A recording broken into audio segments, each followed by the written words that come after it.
Bismillahirrahmanirrahim. Assalamualaikum warahmatullahi wabarakatuh. Alhamdulillah wa syukurillah, la haula wa la quwwata illa billah. Yang kami hormati Bapak Ibu dosen penguji, mungkin uji kompetensi PPG dalam jabatan tahun 2022 LPTK Universitas Ampel Surabaya. Perkenalkan, nama saya Wafil Hasanuddin MPD, guru PAI SMA Negeri 17 Surabaya, sekaligus sebagai mahasiswa PPG dalam jabatan Daljab ketiga tahun 2022 LPTK Universitas Ampel Surabaya. Saya akan menyampaikan materi tentang iman kepada qadha dan qadar yang telah dilaksanakan pada hari ini, Kamis tanggal 12 Januari 2023. Berikut adalah videonya. Terima kasih. Bismillahirrahmanirrahim. Assalamualaikum warahmatullahi wabarakatuh. Waalaikumsalam warahmatullahi wabarakatuh. Kurang semangat gini, ini yang belakang masih menonton ini. Ayo ulang lagi ya, jawab salam yang kompak sebagai bukti bahwa kita adalah anak-anak yang semangat pagi hari ini. Assalamualaikum warahmatullahi wabarakatuh. Waalaikumsalam warahmatullahi wabarakatuh. Alhamdulillah, syukurillah, la haula wa la quwwata illa billah. Anak-anak, bagaimana kabarnya pada pagi hari ini? Sehat semuanya? Alhamdulillah. Semoga senantiasa diberikan kesehatan dan tetap istiqomah untuk belajar, karena ini adalah bagian daripada kewajiban kita sebagai seorang muslim. Belajar, dan terus belajar. Baik, selanjutnya saya akan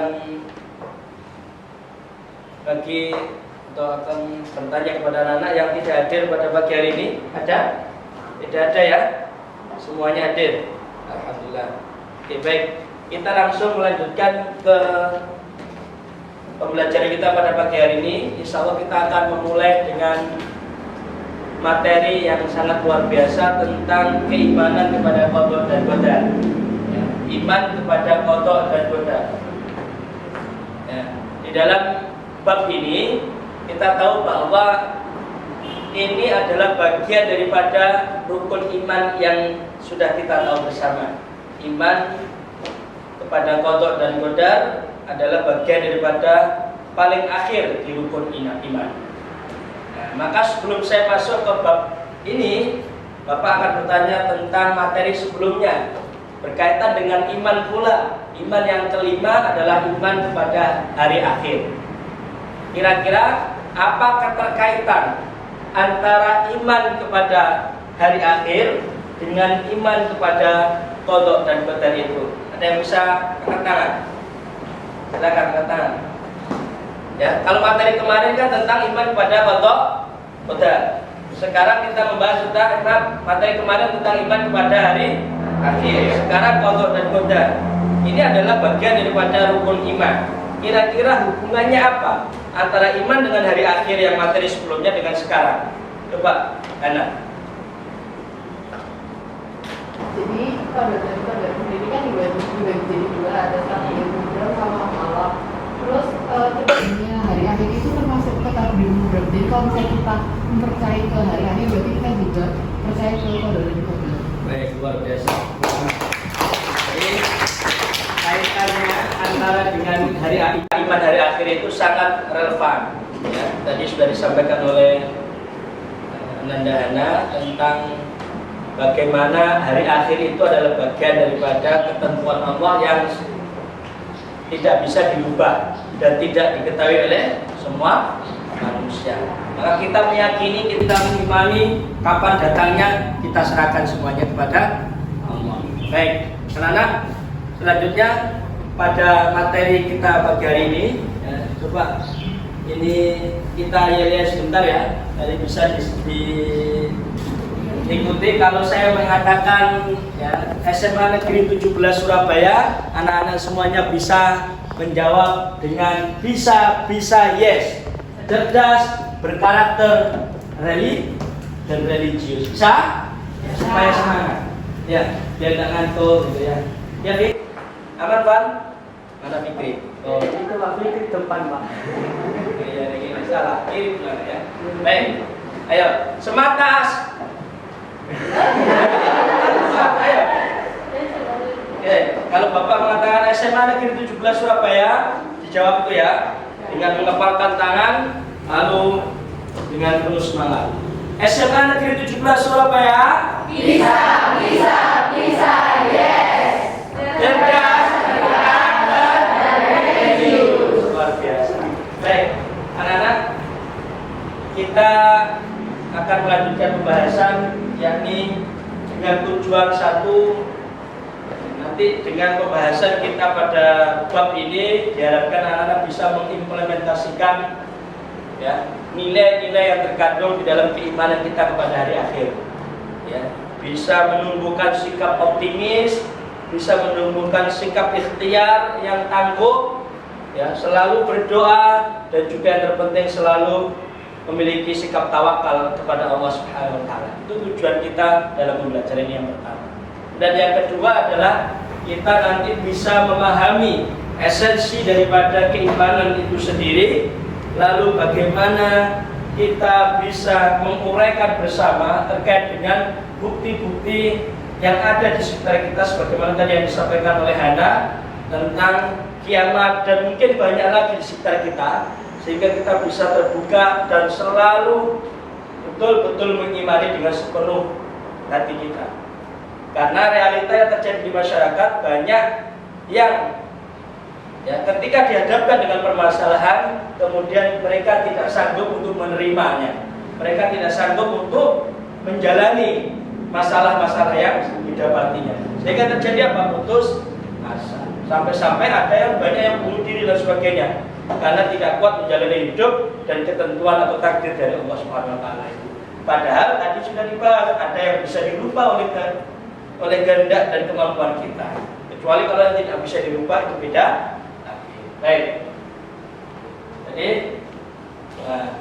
silakan bentar lagi Bapak akan putarkan video sebagai bagian daripada ya, awal atau membuat kalian bisa menganalisa terkait dengan kondisi yang terjadi, lalu nanti kalian simpulkan dengan baik.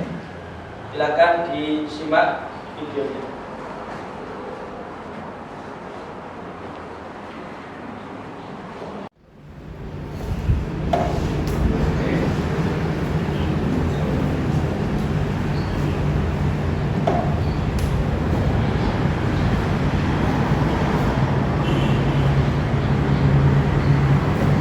Cukup ya? Oke, baik. Dari paparan video yang kita bisa saksikan bersama di depan, kira-kira coba saya ingin tahu satu pendapat dari anak-anak terkait dengan video di atas yang menunjukkan bagaimana sesuai dengan apa realita kalian saat ini sebagai pembelajar. Coba silakan, ada yang mau menyampaikan argumentasinya? Ya, Naomi, silakan.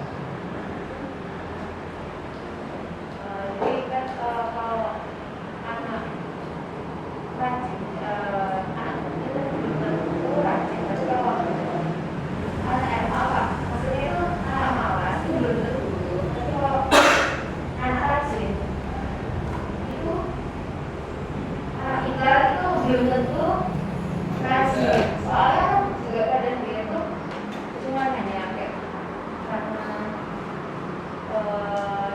tuntutan, jadi dia belajar material tapi dia nggak rajin. Oke, baik. Tidak ya?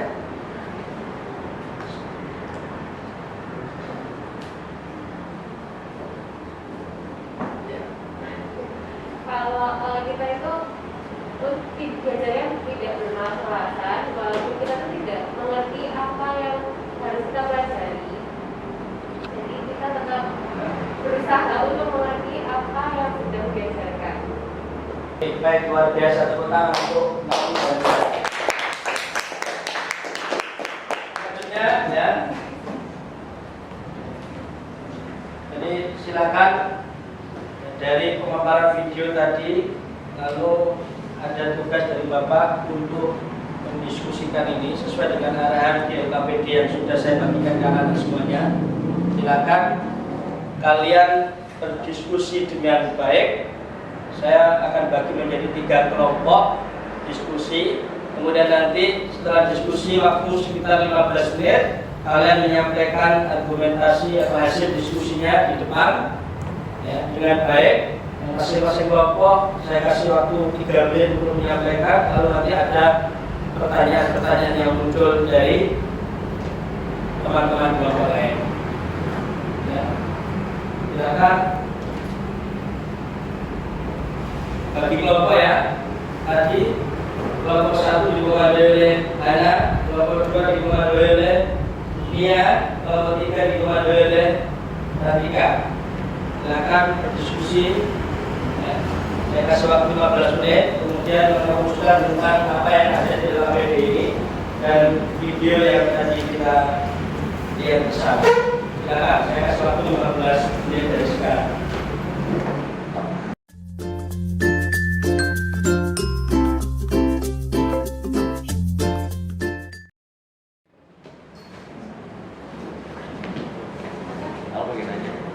Baik ya, waktunya sudah habis ya.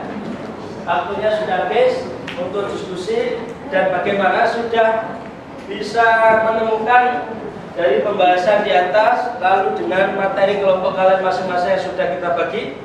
Oke, baik. Setelah ini silakan perwakilan 2 anak dari masing-masing kelompok untuk menyampaikan hasil diskusinya bersama kelompoknya masing-masing dengan durasi waktu tidak lebih dari 3 menit. Untuk kelompok pertama, silakan yang maju di depan. Silakan.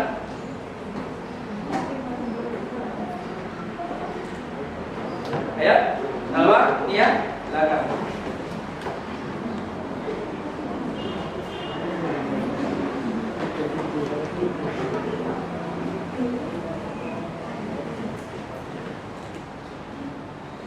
Assalamualaikum warahmatullahi wabarakatuh. Waalaikumsalam warahmatullahi wabarakatuh. Kami perwakilan dari kelompok 1 akan menjelaskan tentang apa itu koordinator Allah beserta dengan dalil-dalilnya.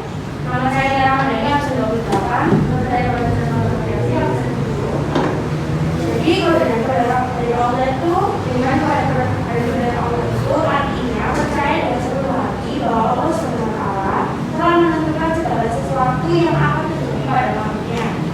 Pada sendiri yaitu artinya ketetapan dari Allah SWT dari zaman azali. Sedangkan kodrat adalah wujudkan dari ketetapan kodrat terhadap segala sesuatu yang berkenaan dengan manusia sesuai dengan irada. Juga kodrat itu mempunyai takdir. Jadi bagi semua ini yaitu mengatakan Rasulullah SAW bersabda, Allah telah menetapkan takdir untuk setiap makhluk sejak 20.000 tahun sebelum ciptaan langit dan bumi. Apa ada pertanyaan? Oke, hari silakan ditanyakan terkait dengan tadi. Mungkin kalau ada kesalahan tidak sepakat dengan pernyataan atau hasil diskusi dari kelompok pertama bisa menyangka dan memberikan penguatan terkait dengan kesalahan tadi. Silakan. Jadi Saya ingin menanyakan tentang sisa pertanyaan dengan dari zaman apa ya? Jadi menjawab pertanyaannya Amin, zaman Azali yaitu zaman mana di dahulu itu sebelum diciptakan alam semesta seperti yang mengenai dari tadi. oke, ada lagi? Ada? Oke, silakan.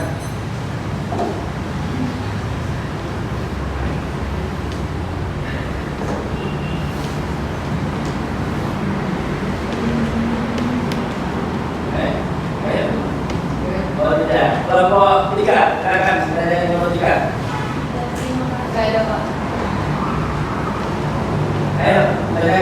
harus ada pertanyaan yang kita majukan untuk memberikan penguatan kepada teman-teman yang lain juga. Ya. Ayo, tanyakan. Harus ada pertanyaan yang kita majukan untuk memberikan penguatan kepada teman-teman yang lain juga. Jadi, kalau tentang pengertian kepada qada dan qadar itu jelas ya, kita sebagai seorang manusia khususnya yang beragama harus betul-betul meyakini karena takdirnya Allah, ketentuannya Allah itu mutlak darinya, dan kapanpun ketentuan itu kita dapatkan harus bisa diterima dengan penuh kesabaran. Itu ya. Baik. Terima kasih kelompok 1, tepuk tangan untuk kelompok 1. Sekian sudah dari kami. Wassalamualaikum warahmatullahi wabarakatuh. Kelompok 2, silakan yang mewakili. Masuk depan. Siapa? Siapa?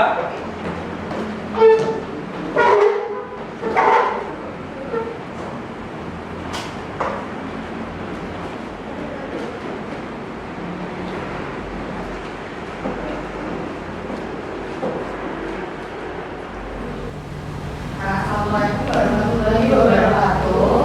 Dari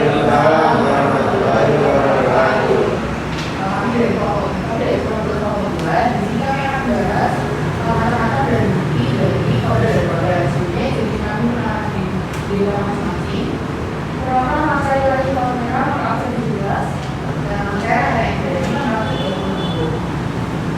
Dari sini, yang pertama kita akan menjelaskan tentang macam-macam kode-kode. Kode itu memiliki arti yang lain, yaitu takdir. Macam-macamnya yang pertama ada takdir mudhaf. Takdir mudhaf ini adalah takdir yang telah ditentukan oleh Allah secara pasti dan berdasar sesuai dengan apa yang Allah kehendaki. Dan takdir mudhaf ini tidak bisa diubah karena sifatnya sudah pasti. Ya, makanya ini nggak bisa diubah. Itu bisa dibuktikan dengan beberapa kejadian yang kita alami di dunia seperti kematian, kelahiran, jenis kelamin, lalu juga. Untuk macam yang kedua adalah takdir malam. Jadi berbeda dengan takdir mudhaf. Takdir malam ini adalah takdir yang masih bisa diubah atas segala manusia. Takdir ini itu disesuaikan dengan keputusan Allah yang telah ditetapkan oleh Allah. Nah, takdir ini dapat dibuktikan dengan beberapa kejadian seperti pada yang kita miliki, kemudian kita alami, lalu kesehatan kita miliki, dan kemampuan. Sekian penjelasan kami mengenai macam-macam dan bukti kode dan kode. Nah, apakah dia menanyakan? Pertama, nama saya dalam kode yang sudah pertama. Saya mau tanya, bukan suara itu maksudnya apa? Jadi, terima kasih atas pertanyaannya. Permisi dijawab. Jadi, hukum sunatullah itu adalah hukum sebab akibat. Jadi, di takdir alam itu tuh hukum sebab akibat itu jadi dasar terjadinya takdir tersebut. Jadi, kalau kita belajar dia, maka kita akan jadi ada yang kita malas, maka kita akan jadi hidup itu. Selanjutnya saya ditanyakan karena dalam pertanyaan itu nanti akan bisa menjadi tambahan nilai bagi kalian. Itu juga tadi hasil diskusinya, ya, kerjasamanya, lalu semangatnya di dalam berdiskusi, menyampaikan argumentasinya itu adalah juga bagian daripada penilaian yang akan Bapak nilai dari aktivitas pagi hari ini. Silakan, kelompok 2. Kelompok 2, kelompok 3 ya. Silakan ditanyakan untuk kelompok 1. Kelompok 2, sorry. Ayo. Tentang bukti-bukti bahwa Allah Subhanahu wa Ta'ala menentukan, menakdirkan segala sesuatunya yang berkaitan erat dengan keseharian kita. Silakan. Sudah? Mau ditanyakan?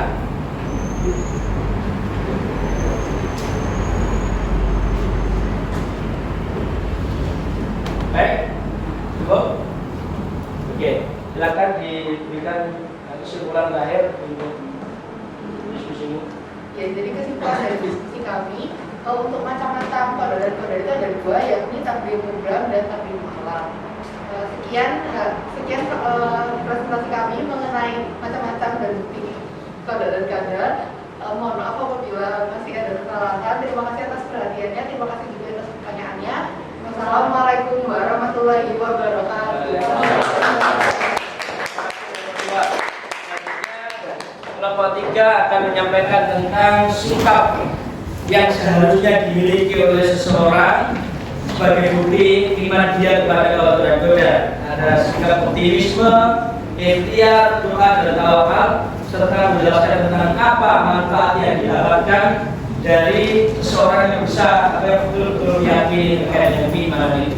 Silakan Bapak 3, nanti Bapak 1 dan 2 silakan menyampaikan pertanyaan yang terkait dengan apa yang disampaikan oleh Bapak 3, bisa menyanggah atau tidak sepakat.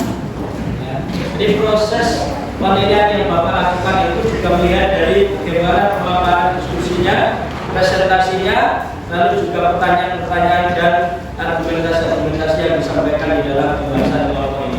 Silakan. Terima kasih. Assalamualaikum warahmatullahi wabarakatuh. Ini kami perwakilan dari kelompok 3 akan mempresentasikan tentang apa itu sikap optimis, kemudian sikap ikhtiar, juga tawakal, juga hikmah dari mengimani kode dan kadar. Perkenalkan, nama saya Dewa Irina Bina Ferdinanda, S2. Perkenalkan, nama saya Nuri Hadiatul Haki Absen 29. Yang pertama adalah sikap optimis. Optimis ialah sikap selalu mempunyai harapan baik dalam segala hal serta kecenderungan untuk mengharapkan hasil yang menyenangkan. Optimis dapat juga diartikan berpikir positif. Contoh-contoh dari sikap optimis ialah tidak takut dengan kegagalan, kedua tidak takut mencoba hal-hal baru, ketiga apabila mendapat masalah kita harus mencari solusinya. Yang kedua, ikhtiar adalah usaha sungguh-sungguh seseorang hamba untuk memperoleh apa yang dikehendaki. Contoh-contoh dari sikap ikhtiar adalah bekerja keras, saling ibadah, kemudian semangat dalam melakukan pekerjaan dan tidak pernah putus asa. Maknanya ialah yang pertama, jadikan kita senantiasa dapat berpikir positif. Yang kedua, jadikan diri kita tidak mudah menyerah dan putus asa. Dan yang ketiga, menunjukkan sikap percaya diri.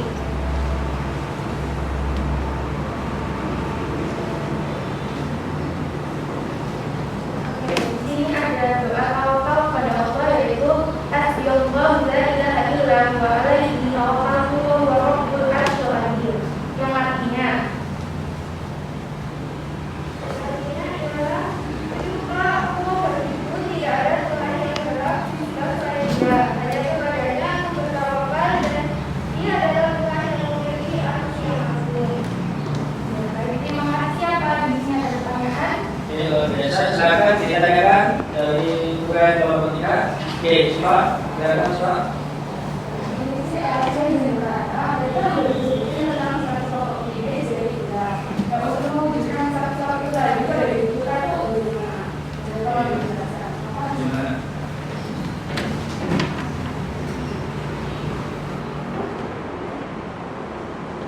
Pertanyaannya luar biasa susah ya, sehingga membuat presentator betul-betul menyiapkan jawaban yang maksimal.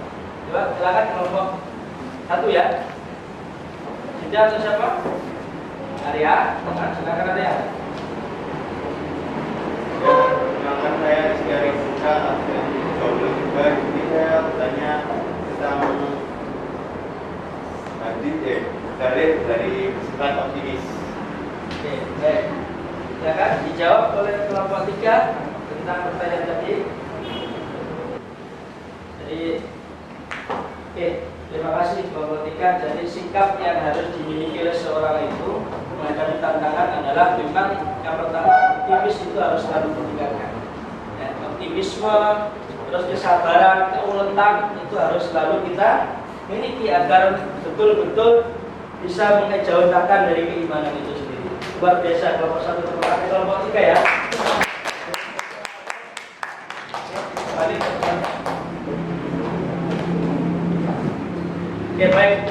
Alhamdulillah dari penjelasan kelompok-kelompok tadi sudah bisa kita ambil kesimpulan ya tentang apa itu iman kepada qada dan qadar, apa itu macam-macamnya. Kita tahu qada adalah ketentuan Allah yang bersifat azali, ketentuan ini mutlak ya sejak zamannya. Lalu qadar itu segala sesuatu ketentuan yang sudah ditetapkan juga, kemudian kita mempunyai upaya untuk melakukan yang terbaik agar ketentuan itu bisa ya, menjadi kebaikan bagi kita. Makanya ada takdir yang namanya tadi disampaikan oleh kelompok 2, ada takdir mubrom yang sifatnya sudah pasti tidak bisa diganggu-gugat, ada takdir mu'alaq ya, yang mana masih bisa diupayakan sebagaimana tayangan video di awal tadi ya. Kita bisa saksikan bersama bahwa kemalasan itu berasal dari diri sendiri, tetapi kalau ingin menuai kesuksesan maka harus berusaha untuk menghindari dan meninggalkan kemalasan